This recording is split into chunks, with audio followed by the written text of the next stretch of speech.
الله الرحمن الرحيم الحمد لله رب العالمين والصلاة والسلام على سيدنا محمد وعلى آله وأصحابه أجمعين.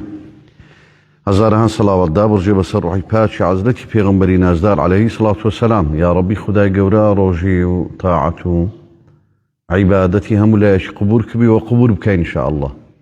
لقر داخل بون من بشو تاكا كانوا بشوي ليلة القدر بيمان خوش بو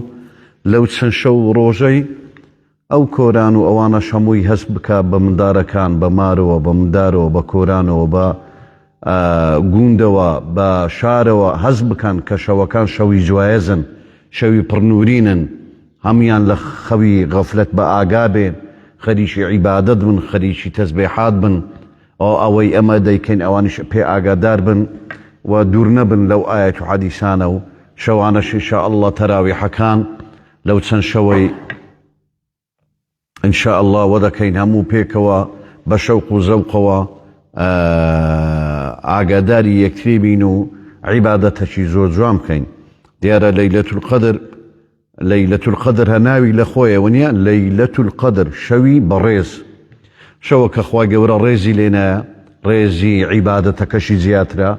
وأوي لو شوش عبادة بكا كسا شي بريزة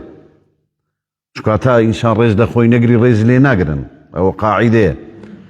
زاگر انسان رزي لخوي قرت لو شوانا جنيان بياو گناحي نكردو غفلتي نكردو دور بو لا مزليسي غفلتو مزليسي دومينو تاولو نيرقلو قمارو كونكانو دراماي فليمي بيسلو برو غيبتو خوي بدور بيخي لو شوانا و زياتر خريجي قرآن خيندن بي خريجي تسبيعات بي تهليلات بي خريجي دعاء كردن بي دعاء بكا لو شوانا لبروي شوي ليلة القدر بيزقل اوي كشوشي بيروزو عبادة تيدا زور قوريو عبادة لو شوي بهشتاو صار عبادة هي شوش شكاكا يكلاي بونوي ازلي توا يعني لو ساري دادي تسد سنة اخواي قورا لو شوانا ناود دنوسي اتو دورمندي فقيري جنيديني جني تراغ داي برا مصيبت بسد شد دبي هار دبي فقير دبي دورمند دبي دمري دجي او اخوال لو شوانا دادني اي لو شوانا ناود دنوسري بو اتو ناود بنوسري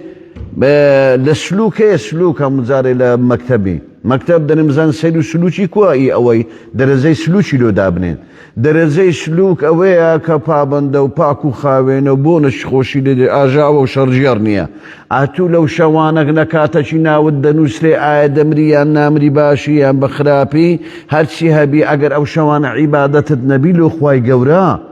اگر التزامات النبي اگر نپاره و نگریهیو نری خواه درزکم لو زیاد که خواه بقربانت بم عفوم كاو سترم كاو اي والله او سر بخو بدزناي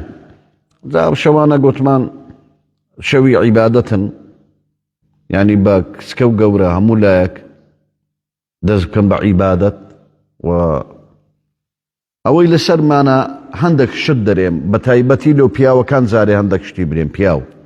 بياو اونده بيت هندك ري لبا مشغلتي الدنيا يعني ايشو كارا يعني نازانم تشي انقو دوشتي سنشتشي زور جرينج هي بكن سنشتك يكك لو شتانا نكن زماعات تامتي نويجي بتزماعات بتايبتي مغرب عيشاس بيني هر كسشي لبروي حديثي بيغمبر عليه الصلاة والسلام تيدا وارد بوا هر كسشي من صلى العشاء في الجماعة هر كسشي نويجي عشاء بجماعة بك كأنما قام نصف الليل كأنما نيو شو أو شوي نيوي بشو نويجي كرديا عدي هر كسشي نويجي سبيني وعشاء بجماعة بك كأنما همو شوكي لشو نويج دابوا حتى كوبانجي سبيني يعني او زور شرطة اقل شد اضعف الايمان لبوما لو شوانا اقل لمغريبي وكو بيغمبرش عليه الصلاة والسلام كدقيشت ليلة القدر دي شوي اخيري شئد مئزره وايقظ اهله واحيا ليله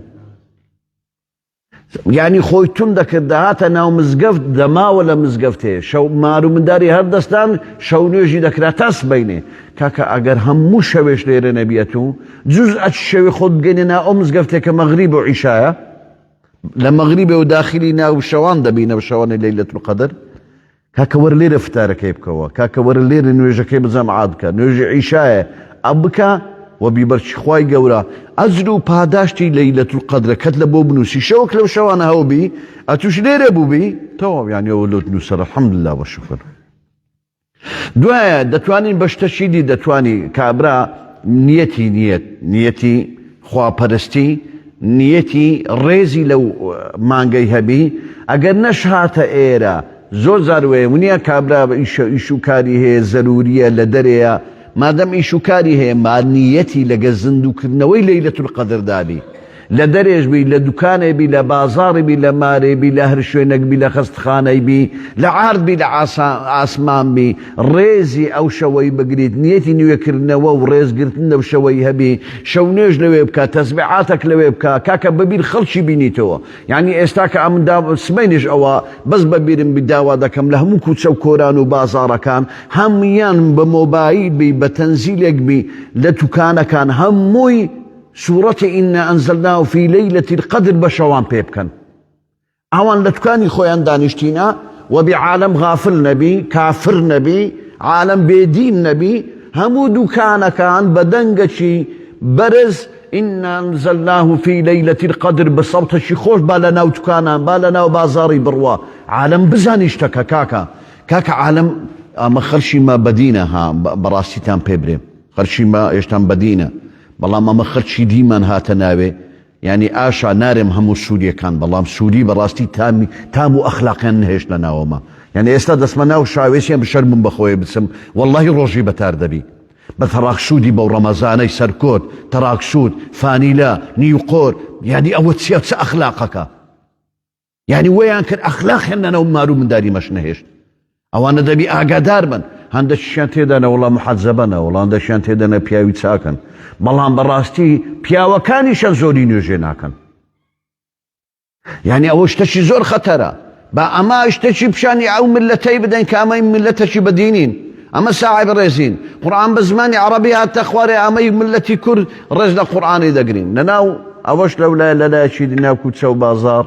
خێرتان دەگاتێ ئەگەر هیچ نەبی دعاءك اللهم إنك عفو كريم تحب العفو فاعف عنا معدل أوا بموبايل شي معدل بابروا بسماع ليبدن بموبايل ليبدن بتنزيل ليبدن بأو شوانا شوي رحمة دار جانبي ندورينن أو شوتان لدسنتي طبعا ليلة القدر پیغمبر عليه الصلاة والسلام دفر من قام ليلة القدر ونيا من قام يعني دي بشونوجي تدا بكري من قام ليلة القدر إيمانا واحتسابا إيماني بخواي قورة هبي كباداش تدري ولا بو خواي قورة بشو نيجو تراوي حكي بكا شو كي زندي بكاتوا غفر له ما تقدم من ذنبه والله روايات شي دمديتي وما تأخرش تدا خوالا قناعي بيشو باش خوش دبي بل إيمانوا بخاويني وباكو بيت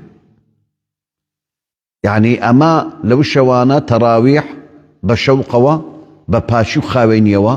بە هەموو ڕکعاتەکانەوە لێرە مەوجود بین و بتوانین ئەو پاداشتا بەدەست بینین دوایە ئەوە بەسەرە مەوزوع دەست پێ دەکەم چکۆ زۆری دەبێ ونیە چ بکەین ئەدی چ بخینین گەورەترین ذکر قورئانە